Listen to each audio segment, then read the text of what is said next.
What is this? Menjaga apa? It's like speeches. Martabat. Menjaga. Old age care. So this is free PA.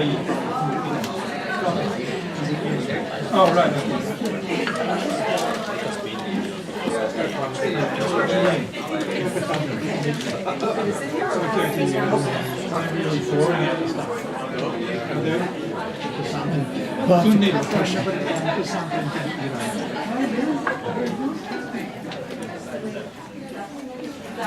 Interesting, and it's these go back over some times, including Takahashi Mashadi.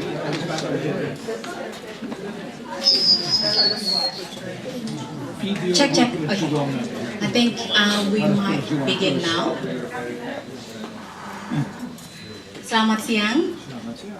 Good afternoon, everyone. Welcome to Matheson Library. My name is Breni Pulungan. I'm the Indonesian Studies Subject Librarian.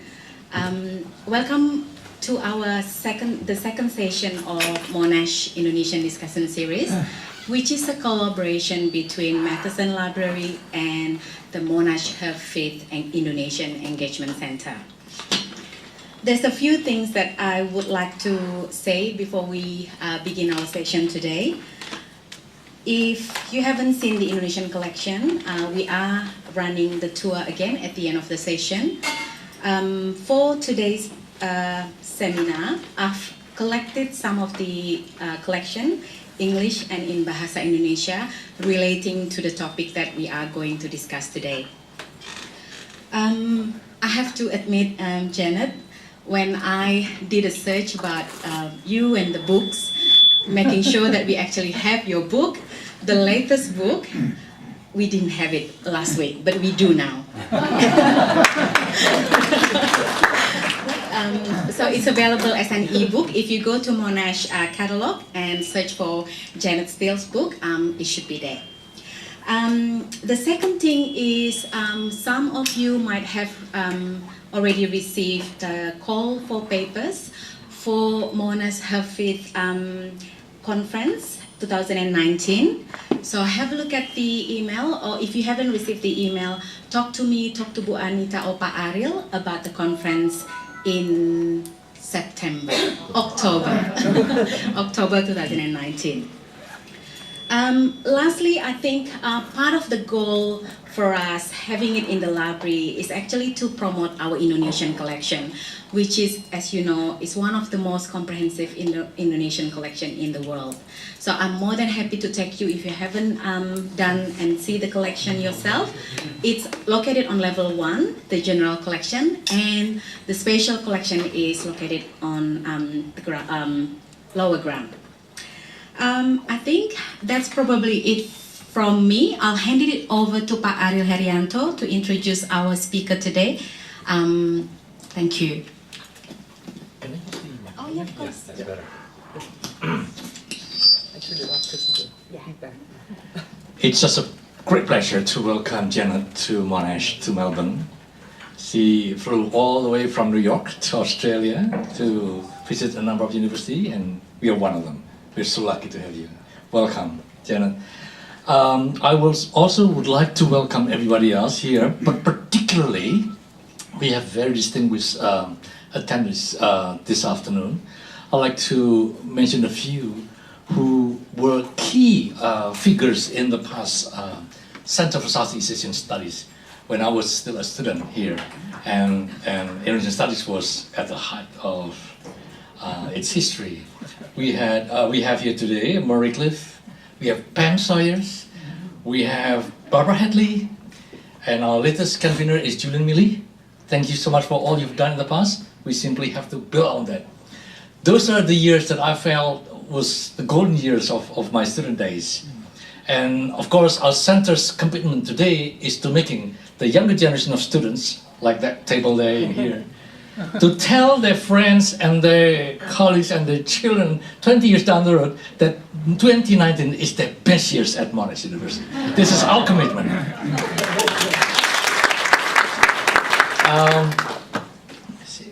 I also would like to give special welcome to Andrew McIntyre, our new Senior Pro Vice Chancellor for Southeast Asian Partnership.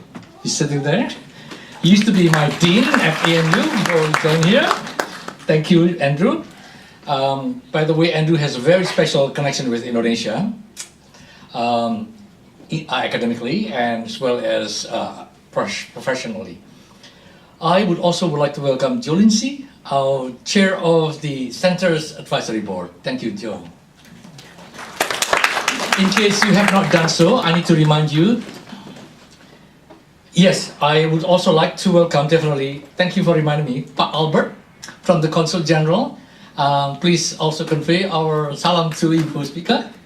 And I hope either you or she will come to attend our future seminar as well. Thank you. In case you have not done so, let me remind you to put your telephones silent mode. I also wish to acknowledge the people, the traditional owners of this land, the Kulin Nation people, on whose lands we gather today. I wish to pay my respect to the elders, past and present. And also, I will now proceed to introduce to you our speaker. Janet is an old friend of mine. We've met many years ago, and she's done a lot of favors to me. So it's just a pleasure to have her and host her here today.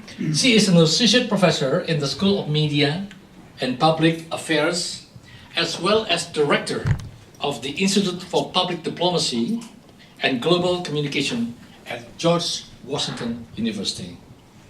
Her latest book, Mediating Islam, just published a few months ago. Please join me in welcoming Janet. Well, terima kasih banyak Pak Ariel and Pak Albert and Professor Rickless. This is just such an honor to be here. It's like a dream to be actually at Monash University to speaking to this distinguished audience. It's funny, I was thinking that in the United States I have never started a talk on Indonesia where I didn't begin with a map, and it's lovely to be in a place where I don't have to start with a map. I usually say, this is Indonesia, that's Malaysia, they're sort of near Bali. So everybody always likes that. So anyway, this is just a great honor to be here. And I hope I don't say anything too ridiculous, and if I do, I know there will be lots of people who can correct me. I do have a new book on journalism in Islam, and that's what I'm going to talk about today. Let me make sure I'm doing this right. I have to point at that computer. Oh, that did not work. I may have just turned it off. Well, there we go. Okay, there we go. I know this is going to take great coordination. I need to point this at that, and I need to hold the microphone in this hand. Ladies never wear the right kind of clothes that have pockets to put the other mic in. I didn't know. So anyway, I don't think I need to tell this audience, but certainly in the United States, when most Americans think about Islam, they think about Islam in Saudi Arabia, they think about, and if they think about Islam in media, they think about a controlled press system, they think about autocratic governments, they think about women who can't drive. So I actually, one of the reasons I wrote this book was that I wanted to show American audiences the diversity of Islam around the world, especially in Southeast Asia. And I'm not an expert on Islam. I do teach in the School of Media and Public Affairs.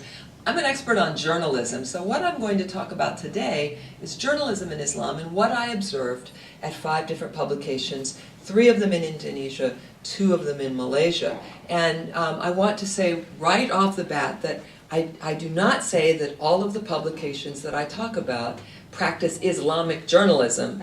I'm not even 100% sure what that would be, but all of them have an approach to Islam, and I think that the 5 publications each have a different approach, and in some ways a representative approach of these 5 different ways of thinking about journalism in Islam. So one of the funny things about writing this book is that none of the 5 publications I write about wanted to be in the same book with the other 4. So it's that's been kind of an interesting dilemma. Okay, so yes, in the United States we have a lot of stereotypes about Islam. I think we also have a lot of stereotypes about journalism. And journalism is no more monolithic than Islam is. As you know, the United States and actually Australia too have been very engaged in promoting press freedom around the world. AusAid, USAID, promote press freedom, and I've been engaged in that. I often lecture on, I'm often asked to lecture on the role of a free press in a democracy, and we have quite a tradition of what one writer called exporting press freedom. Well, one of the things that I have actually found is that there are, just as there are many different ways of thinking about Islam, there are also many different ways of thinking about journalism. And I am going to argue today that although the principles of journalism are universal, the way we explain those principles to ourselves is based on culture. And the culture of Indonesia and Malaysia is heavily influenced by Islam. And so what I actually spent, for the last 20 years, I've been interested in journalism in Indonesia, and really starting back doing research for my book on Tempo, I noticed there was something that was just a little bit different that I couldn't explain. And Ariel and I are both friends with Joel Kuipers, a really well-known anthropologist who teaches at my university. And when I first went to Indonesia, he said to me, you know, when you hear people talk about something that doesn't quite make sense, or you hear, one phrase and another phrase, and it's as if there's ellipses in between those two phrases, that means you're onto something. And I noticed very early on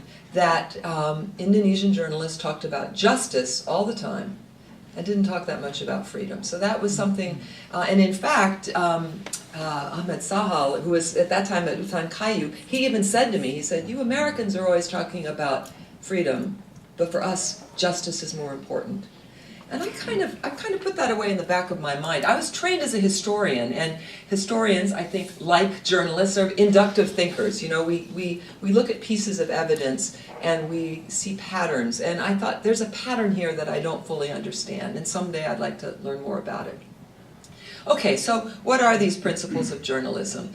I would say that 4 basic principles that I think journalists all over the world would agree are essential to good journalism are truth, balance, verification, and independence from power. And a story for my Indonesian friends, when I first went to Indonesia as a Fulbrighter, I was very lucky. I got to teach at the University of Indonesia 1997 to 1998. So I was just in the middle of everything. And I was teaching American Studies because at that point I didn't speak Indonesian, and certainly the Orde Baru, nobody wanted to invite an American to come and teach in a journalism department. So I was in American Studies teaching about America. And very early on I met Bambang Harimurti, who at that time was I guess he was the executive editor of Media Indonesia. And his boss, Pak Jafar Assegaf, asked if I could come and teach English there. I said, no, I don't know how to teach English. I'm sorry, I can't do that. And then I thought, well, it would be interesting to go to Media Indonesia and meet some journalists, because, it was very hard for Americans. I mean, there was, as you know, the press was pretty controlled, and so I thought, well, this would be an interesting opportunity. So I said, okay, well, I'll go to Media Indonesia, and we can have a weekly seminar about journalism, and it will be in English, but I'm not going to teach English. So, and I had thought, I shared a lot of the views of many Americans at that time. I thought, well, the Indonesian government, it controls the press in every way, and so these poor journalists, they're not really going to understand what good journalism is. Well, I was so wrong. I was just completely wrong, and I learned a really important lesson, which is that I think journalists everywhere in the world, and I've been lucky, I've been to many countries since that year, I think journalists everywhere in the world, no matter how repressive the government is, they know what good journalism is. They may not be free to practice it, but they certainly know what it is. So I think these principles, I would argue, are universal. So how do journalists in Indonesia actually think about these principles? Well, I'm going to start with truth. Now, I'm good friends with the Imam Abror, who now, for reasons that are still not clear to me, is a big supporter of Prabowo, but he's still a good source, a good friend of mine, a good source. And years ago, he was one of the first people I actually spoke with about this project, because I was really interested in the connection between journalism and Islam. And I asked him about this, and I asked him to talk to me about how he saw truth as a journalist, if he, how he thought about it. And this is what he said. He said, "We believe that the Prophet Muhammad says that if you get from me only one verse from the Quran, you have an obligation to tell that verse to other people." I think that yes, da'wah in the biggest understanding is da'wah in front of many people, but da'wah in the smallest understanding is that if you know only one verse from the Quran, you have an obligation to tell it to other people. Now, I'm really interested in the concept of da'wah, or the call to God, and I was the beneficiary of it, and I was the beneficiary of this concept that if you are Muslim, you have an obligation to share what you know, even if you only know one verse. And people were so kind to me. At the 5 publications I studied, wherever I went, people would answer my questions. Even often it seemed like when I was doing research, it was during Ramadan, and people would be fasting, they'd be tired, but they would still take time to talk with me. So I really love what Imam Abror said, because I think it's true. Okay. Balance, which, the word in Indonesian for justice is keadilan, adil, the root adil, very similar to balance, right? Even in the West, the image of justice is usually a woman with scales, balance, justice. Again, a historian, I've kept all of my notes. Whenever I interview people, I make transcripts, and I have a pretty good memory for things. And I realized, everybody, when I was doing my book on Tempo, people at Tempo talked about justice all the time. This was something Gunawan, I think, said back in 1998 to me. He said, "It's very difficult in Indonesia if you don't speak about justice. Indonesian history is a history of searching for justice more than searching for freedom." And Tariq Haddad, who at one point was the chief editor of Tempo, he said flat out to me, the mission of Tempo is justice. And I noticed in all of my interviews with Tempo people talked about justice all the time. Verification. Now, I think for academics, as so many of you know, when you find something nobody has written about, you think, wow, I've struck gold. But then you also wonder, how come nobody's ever written about this? Am I making this up? Am I seeing things that aren't there? It was actually the way people talked about verification that made me realize there is something here, because every Muslim journalist I spoke with, whether it was at Majalah Sabili magazine, or at Tempo, or at Republika, or at Haraka in Malaysia, or even at Malaysia Kini, which is basically secular, everybody explained verification using the same verse from the Quran, which is, "O believers, if an evildoer comes to you with some news, verify it, investigate to ascertain the truth, lest you should harm others unwittingly, and then regret what you have done." And, I've heard it in various ways. If you meet an orang fasik in the street, or you meet an unreliable person with news, be cautious, because you might regret it. And I love, I suspect if we were to go down to the offices of the Australian or the Sydney Morning Herald and ask people there to explain verification to us, I really don't think they come up with a verse from the Bible to explain it. And I think that's because in Australia, as in the United States, journalism is seen as a completely secular profession. That there's no connection with religion whatsoever.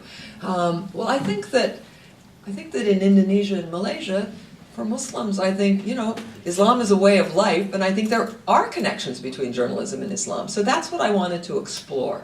And I looked at 5 different publications to do this. Finally, and the one that's the most difficult, I think, for journalists in countries with difficult regimes, right, would be independence from power. Tariq Haddad told me that he joined Tempo because it was an independent monitor of power. He didn't use those terms. What he said was, in Islam, ulama have the most difficult of all duties because they cannot associate with people who are close to power. Ulama are people who must control power, and Tempo is a magazine that would often point out if the Kiai was playing with power. To speak for justice without siding with power, power needs limits, power must be reined in. And he said that as a young person growing up in East Java, that he felt that, and he came from a big newspaper family, that Tempo was the one place that you could actually be independent from power, even in the Orde Baru. And so, right now, in Malaysia, this is a huge issue. They have a new government, which is great, but they still haven't changed the law. So journalists are still, it's unclear, can they report on the people they're supposed to be monitoring? And so we're very lucky in Indonesia. We have the 1999 press law, which guarantees that journalists have the right to speak about power. Okay, so the 5 publications. And again, none of the 5 like being in the same book with the other 4. I did look at Sabili. I want to just explain quickly how I was able to do the research I did. I've been going to Tempo really for the last 20 years, and they've been very kind. Whenever I'm in Jakarta, I go to Rapat Opini, and I know everyone at Tempo. So they were a logical publication to write about. I have a similar relationship with Malaysia Kini in Malaysia. The 3 that I really had to get access to were Sabili, Republika, and Haraka. And in all 3, I actually was able to enter them doing the same thing, which was to offer to teach Journalisme Sastrawi, narrative journalism, which is my one skills course as a professor of journalism. I mean, I was trained as a historian, so for the students here, I'm a great example of how you can reinvent yourself if you like. I'm an American historian, but as a result of that Fulbright year in Indonesia, I fell in love with Indonesia, learned Indonesian, and wrote about Tempo. Well, along the way, I also started teaching narrative journalism, literary journalism, which my good friend Andreas Harsono, he and I have taught Journalisme Sastrawi together in Jakarta for 20 years now. And so I knew a couple of journalists from Sabili, and I met the editor, Heri Noordi, and I said, may I come and teach a journalism class? And he said yes. And I did that also at Republika, and I did that at Haraka, and that was my point of entry. And I think after you've been someone's teacher, everybody understands. Yeah, she's okay. We can talk to her about stuff. So Sabili is a very difficult publication. It's out of print now. I got to know them in 2013 when they were still in business, and then I interviewed people after they had gone out. They kind of limped along for a while. They still have an online presence, but it's certainly a shadow of what it used to be. Sabili was a very difficult publication for me to understand. It is, if I go back to, hope this goes back. Yeah, as you can tell, they're paranoid, they're conspiratorial. They see, well, certainly Australia, certainly the United States as being part of this global effort to undermine Islam. And that colors everything. So in a way, it was quite astonishing that they were so welcoming to me, because I represent pretty much everything they don't like. I'm non-Muslim, I'm an American, I'm a woman, I'm pretty secular, but they were very kind to me. And again, I think it comes back to that concept of da'wah. If you know only one verse from the Quran, you have an obligation to share it, and they know more than one verse. So they were very eager to share their views. Actually, one of my favorite issues was the Korupsi Banjiri Jakarta, Corruption Floods Jakarta. Well, you know what this was about.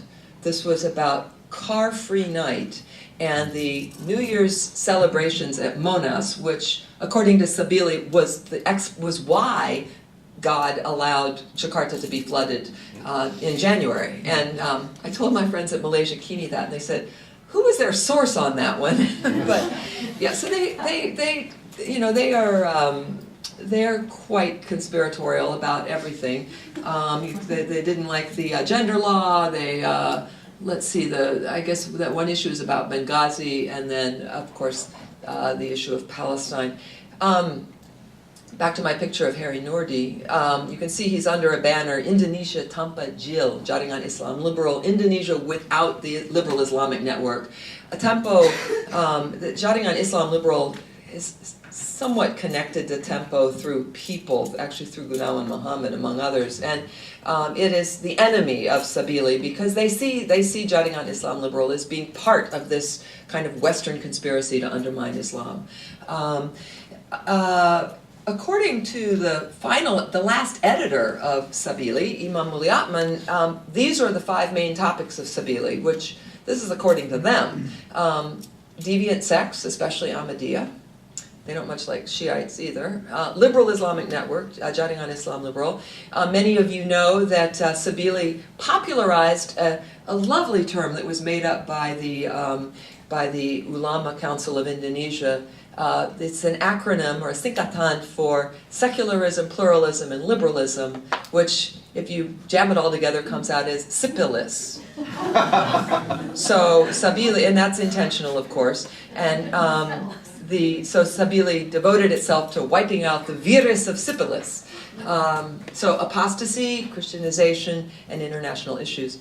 I was very lucky because Sabili has inspired a lot of skripsi and dissertations. So I actually, even though it had gone out of print when I became really interested in it, and I did not have access to a lot of back issues, I did have access to a lot of skripsi. And so, you know, that yes, that they confirmed a lot of these things that Imam Muliatman himself said. What else about Sabili?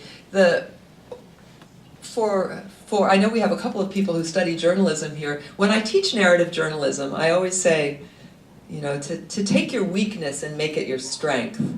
And with Sabili, my weakness was they were so conspiratorial and so full of intrigue. They would report to me these stories of intrigue and, you know, how Bin was trying to infiltrate Sabili and the CIA was trying to infiltrate Sabili and that foreign governments wanted to influence Sabili, and it just seemed like this doesn't even make any sense. And then I realized that maybe that actually was the story, that maybe Sabili liked to think of itself as being so important that everyone wanted to be involved in it and control it. And so, but I do think Sabili does represent a strain in thinking about journalism in Islam.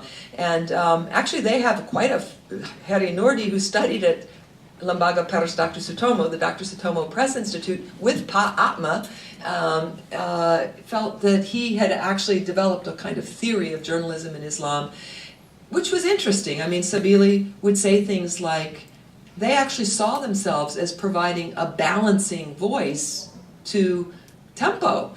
They said, you know, when Tempo reports on terrorism, they only go to Detachment 88, but we go to other sources. And so, no, they were not balanced in and of it, but they saw themselves as providing a kind of balance.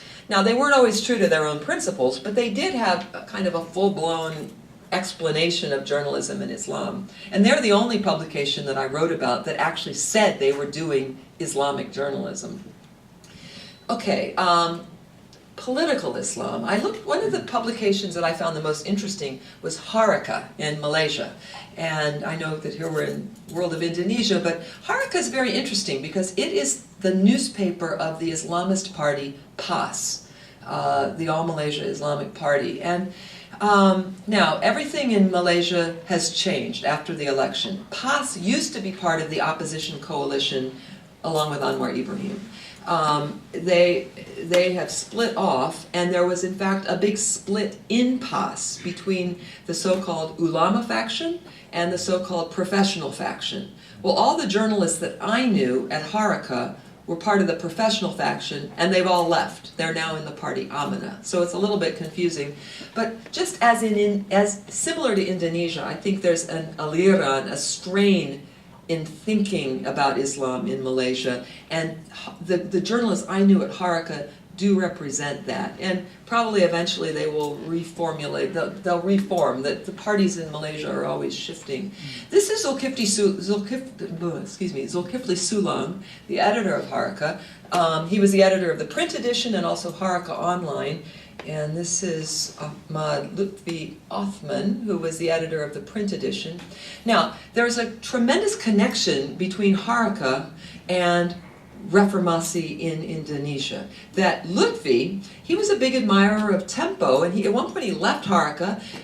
He established a magazine that he called Detik, which he named after Detik magazine that was banned, along with Tempo, and Editor back in 1994. He had a column that he called Catatan Ujung, which he deliberately named after Catatan Pinggir. So there's one of the things that I found in my research is tremendous connections between Indonesia and Malaysia. And of course, Pa Ariel here he with Sumet Mandal wrote a book that connected these two countries in a way that at the time everyone found sort of baffling, but now, you know, it makes a lot of sense. And certainly my research supported this, that among journalists there's a lot of knowledge of, you know, one another. So anyway, Haruka was quite influenced by Tempo. One of the interesting things, well actually the most interesting thing to me about Haruka was that even though it is the magazine of a political, or the newspaper of a political party that is a direct descendant of the Muslim Brotherhood, that these two journalists, Lutfi and Zul, they were tremendous supporters of press freedom, and they used the word freedom. They talked about media bebas, that they really supported independent journalism. Now, they worked for a party organ, so they supported the party, but I found it just fascinating. I think probably the most interesting thing I found is that a political party that is a descendant of the Muslim Brotherhood and has strong connections with the Muslim Brotherhood would create a space for journalists who were independent, that it wasn't as if the party didn't know what these guys believed in. In fact, they wanted to have a really world-class newspaper, and for a long time, along with Malaysia Kini, Haruka was the one place you could get reporting on the Malaysian government that was not controlled by the Malaysian government. Let's see what else. Sorry about that. Okay, the most fun and interesting thing I did during my research was when I crashed the PAS Muktamar, the PAS convention. And I took a picture just so you could see I was really there. This is the Dewan Pemuda, the youth wing. I went to, they had their conference in Shah Alam, their annual convention in 2015. And that was actually the year that the party rebuked Haruka and basically threw out all of the people who were from the professional wing, or the professional wing of the party. I stayed in the hotel, I made a booking, and the Malaysian Girl Scouts were there too, and it was almost surreal. I'd be in the elevator and these nice Girl Scouts would say things to me like, "Oh, are you here as a tourist?" And I would say yes, because I thought I really can't say I'm here because I'm trying to break into the PAS Muktamar. Well, I ended up meeting one of the Malaysians are very nice, just like Indonesians, and I made it known that I wanted to go to the Muktamar, and of course, before long, I met someone who then got me in. So this is the Dewan Pemuda, and I actually sat with the Malaysia Kini journalists, and this was the one time in my research that I actually wore hijab because I felt like, okay, I'm in PAS's house, you know, I'll be respectful. Okay, so PAS, the journalists at Haruka had a very interesting dilemma, because in addition, I mean, all of the journalists I talked to tried to reconcile the principles of journalism with the teachings of Islam. But Haruka, they had the additional problem of having to deal with the party. And that's not so easy because those of you who study Malaysia know that PAS is always completely split. They're always fighting. It's a very fractious party. And so it was really hard for the journalists there to keep everybody happy. And in fact, they had people from the party who would sit in on their editorial meetings, which was very, very complicated. I want to show you something interesting, though. One of the things that made the leaders of PAS really angry was that they almost, Haruka is a tabloid-shaped newspaper, and if you put a picture of their party leader, Hadi, on it, it didn't sell. However, if you put a picture of Anwar on it, you know, circulation went up. So, of course, you know, they're journalists, so they preferred to have pictures of Anwar, but the people in the party were saying, why do you have him on the cover? Because, you know, we need to have our guy on the cover. And the Zul and Lutfi's answer was, well, you know, that people will buy it because of the picture of Anwar, and by the way, we're in a coalition with Anwar's party, but once they get the paper, they'll then read our stories. Okay, so this was really interesting, I think. As a lot of you know, a very important teaching in Islam is that you don't repeat gossip, particularly of a sexual nature, about someone unless you have evidence, unless you have proof. Now, everybody knows that, but of course in Malaysia, that's the land of the sex tape. Anwar had a sex tape. Everybody had a sex tape. That's a tried and true way of undermining somebody you don't like. Well, Haruka, of course, would not engage in this because it violates an important teaching of Islam. And I love this, like, you know, a bargain shopper, you know, all the handbags, the jewelry, the big hair, everything. Well, you know, they were easy marks, but according to Zul, he said, you know, when UMNO attacks Anwar Ibrahim as the head of PKR, the opposition alliance, Pakistan always tends to revenge. Attack Najib, attack Rosma. But in Haraka, we cannot do that. We cannot do that, we won't do that. Because with PAS, no, you are meeting the ethics of Islamic journalism. You cannot judge a person without proof. We cannot publish that kind of story. And they didn't, so it was pretty interesting, I thought.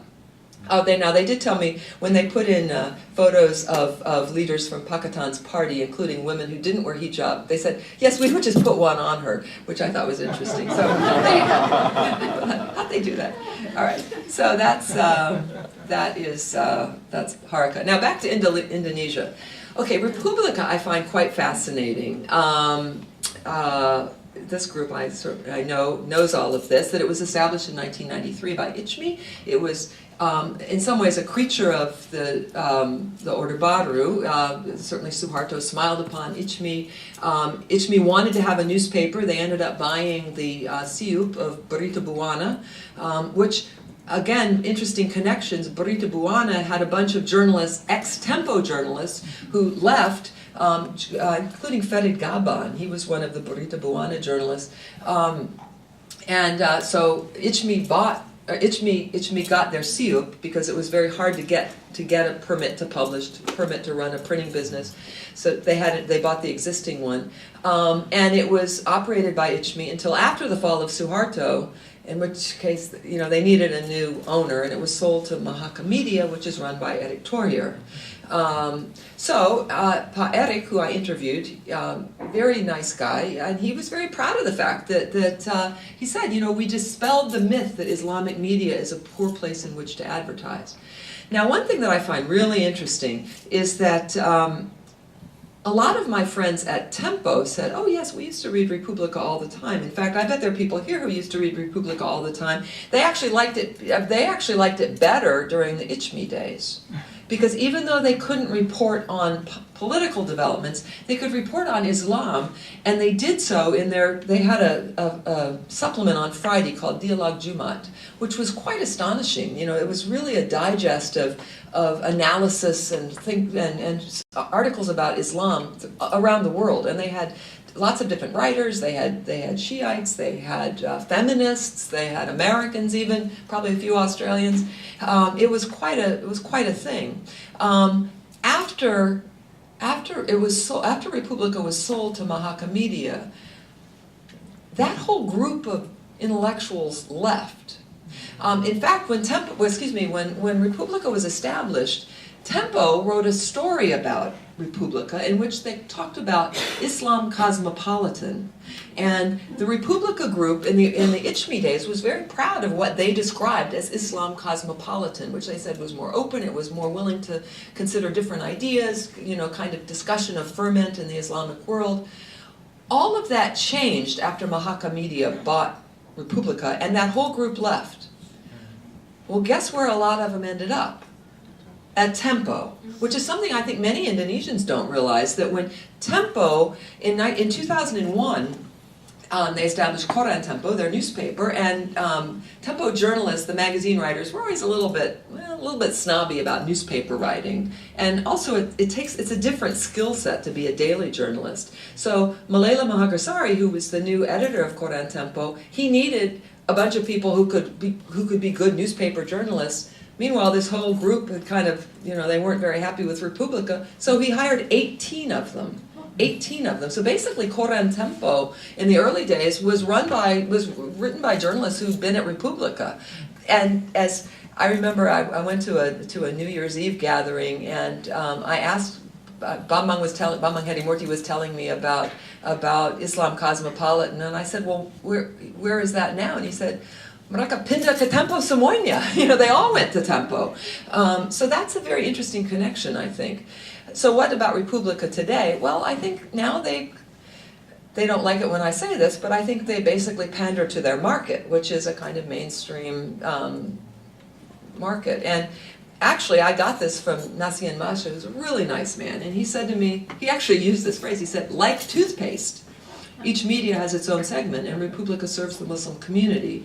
And he said Republica has 5 basic principles. It's modern, moderate, Muslim, nationalist, and populist. He said Karayan, which I translated as populist. That's not quite right, and particularly now populist has a bad connotation. I think he meant at one with the people, you know, like side of the people. They do have a tendency to avoid controversy. My best example of this was, I did my research there mostly during a sabbatical I had in 2013. And at the time, I think the Ulama Council had issued a fatwa against prohibiting female circumcision. So it was double negative. So there was a lot of debate about whether you should prohibit female circumcision, and the fatwa said, no, you should not prohibit it. So basically you should continue to permit it. So Tempo wrote about this all the time. They had a lot of discussion about this. Republica had nothing. And I was there and I said, though they had one little news story, but I said, why are you going to do a pro-contra on this? And they said, no, that's already been decided. So, it was too controversial an issue for them to write about, because not all their readers would agree. So instead, Dialogue Jumat now has stories like Nabi Muhammad as an example for the family, which is really not very controversial, you know. And as you all know, the Republica came out very strongly against LGBT rights, things like that. And again, the interesting thing is the journalists themselves aren't that conservative, but their market is. So now, a very interesting thing I first heard at Republica is the idea that journalism should be inspiring, inspirative, or kanabian, like the Prophet. This is a quote from the managing editor, Elba Namhouri. He said, "This is what I mean by substantial Islam. We cannot stand by and watch our neighbors who are poor. This is wrong. We cannot see churches burned. This is not permitted. We cannot allow Ahmadiyya communities to be burned. We work because we have something to say. Tolerance. This is substantial Islam." Now, okay, yes, they do like to emphasize tolerance. And in fact, they're critical of Tempo because they say Tempo is always pointing out examples of intolerance. Well, scholars of Islam might point out that, a very important teaching in Islam is Amar Ma'ruf Nahi Munkar, invite good, forbid evil. So Republica sees itself as inviting good. They see themselves as being inspiring. They want to inspire people to be better, and they see Tempo as being busy pointing out things that are wrong, or forbidding evil. So I actually find this to be quite interesting. Certainly in America, people sometimes say, "Oh, we need to have more good news. Journalism is too critical." This is different. This is that journalism should make us want to be better. And I found this to be very interesting. This is not a concept that we have, certainly in the United States. Okay, all right, Tempo. This is the old office. They're being demonstrated against by Tommy Winata. I like that picture. Even though they have a beautiful new building, I kind of like that old one. All right, so here's the current editor, Arif Zulkifli, who is Muslim from Lampung. Helen Clayton, I forget what her job is now. She's way up there. And of course, she's Christian and from Flores. And Tempo, yes, emphasizes pluralism. In fact, the journalists I talked to at Tempo said, why are you writing about us in Islam? Because we're pluralist, which is true, they are. However, they have an approach to Islam, which I think is very distinctive and has been utterly consistent since the very beginning of its history. That they created a space for the writings of Naqosh Majid. Abdurrahman Wahid had a column in Tempo. They really gave voice to those who called for renewal in Islamic thinking, and they are also kind of the godfather of Jaringan Islam Liberal. So, and they were great friends of Mukti Ali, who was Suharto's Minister of Religion, who actually studied at McGill University and brought back to Indonesia the study of comparative religion, which he introduced at all of the EIENs and UINs, the Islamic institutes and universities. So I never say that Tempo is Islamic. I do not say that. I want to make that very clear. But they have an approach to Islam, which I would say is liberal, even though they don't like that term. They don't want me to use that term. But so yes, Tempo defends pluralism, religious minorities, questions cherished cultural beliefs. I like this quote from Gunawan. It criticizes those fired by religious egoism who seem to feel that they represent the voice of God and the voice of Islam, although it's not clear from where they receive their mandate. Now it's interesting. Way back when I was doing my book on Tempo, I did include a chapter on the incident at Tanjung Priok, and everybody described Chuba Asa as one of the Muslims in Tempo, which of course 80% of the journalists that are there are Muslim, but he was considered to be more knowledgeable, more pious, perhaps. In my interview with him in the year 2000 about Tanjung Priok, he said this. He said, "For me, Islamic organizations are not as important as Islamic values. Under Suharto, Muslims were treated unjustly, but if Muslims treat others unjustly, we criticize them too." And that is, this is just classic Tempo. Okay, finally, the last organization I looked at was Malaysia Kini, which those of you who study Malaysia know that it is secular. I would not call Tempo secular. I would call Tempo non-confessional in that it's not connected to any particular religion. Malaysia Kini is secular. But a third of the journalists who work there are Malay, and therefore, because it's Malaysia, they are all Muslim. It's required, and some of them are quite pious, and all of them were willing to talk to me about their views of religion. Although Malaysia is different from Indonesia in that in Indonesia everyone was willing to talk to me. I never met anyone who wasn't willing to talk to me. In Malaysia, the first question is, why do you want to know? What is your agenda? The second thing people say is, I'm not the right person to ask. Well, and that kind of baffled me, like, well, who is the right person to ask? Well, as Adila Razak, who's a really terrific young Malaysia Kini journalist, she's now studying in the UK on the Chevening Award, she said the reason why people say, oh, I'm not an expert, goes back to the fact that there's one Islam and nothing else is accepted. So because of that, it's sensitive, because you're so scared to say something wrong. As a lot of you know, in Malaysia, religion and the state are fused in a way that is not the case in Indonesia. That it is a state agency that basically determines who's a good Muslim and who isn't. They enforce Ramadan, they control who gives the Friday sermon. It's very different from Indonesia. And this is a quote from another editor at Malaysia Kini who said, so I cannot say something because I'm not an ulama. You have to be approved. If you think you've gone through a religious education in the top university in India or Cairo, if you're not approved by this Council of Ulama and Religious Department, you cannot even teach religion. So Malaysia Kini was different. But they would basically use the same, they would quote that same verse from the Quran about verification. And a lot of the journalists there told me that it was their obligation to the truth that made them want to be at Malaysia Kini. They said, we can't work for state-controlled media, that you just can't do that and be true to your own beliefs, your own principles. Okay, so to kind of wrap up, it's certainly in the United States, a big obsession is Islam compatible with democracy? Well, I don't need to tell this group that yes, of course it is. But I love these quotes these are two journalists at Republica. Elba Damhouri again said to me, there's a dilemma of serving all of Indonesia's Muslims when nobody agrees on what Islam should be. And then Harry Ruslan, who said, so no matter what Republica Online includes, someone is angry. They complain via Twitter and Facebook and urge others to stop subscribing. Well, I feel sorry for Republica, but on the other hand, to me this demonstrates a richness, a vibrancy in Indonesia that's wonderful and very democratic and so different from Malaysia, where people are afraid to talk about religion because they might say something wrong. I never ran into that in Indonesia. No one was afraid of being wrong.